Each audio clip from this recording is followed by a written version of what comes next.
Una paura che prende forma e si concretizza stamattina, quando il 53enne presunto responsabile delle minacce perpetrate ai danni del sindaco di Arzignano, Alessia Bevilacqua, che si era vista recapitare una lettera con un proiettile, si è ripresentato sotto al comune, inveendo, come riferisce il vice sindaco. Questa mattina il presunto responsabile della busta con proiettili inviata al sindaco Alessio Bevilacqua inspiegabilmente si è presentato di nuovo sotto il comune, inveendo, gridando, perché cercava appunto un contatto con il sindaco.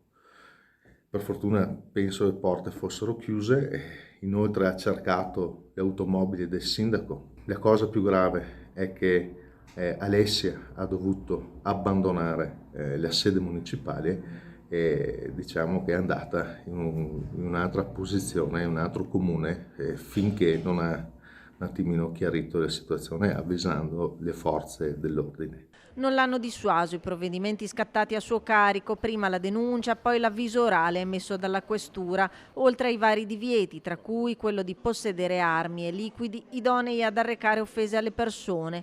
Ma ora si alza il livello d'allerta e il vice sindaco delegato alla sicurezza chiede un cambio di passo perché l'uomo, già conosciuto in città, sia messo in condizione di non essere un pericolo. Che si agisca il prima possibile, con velocità, con efficacia, perché questo individuo deve essere messo nella posizione di non essere più un pericolo per la comunità e per il sindaco stesso.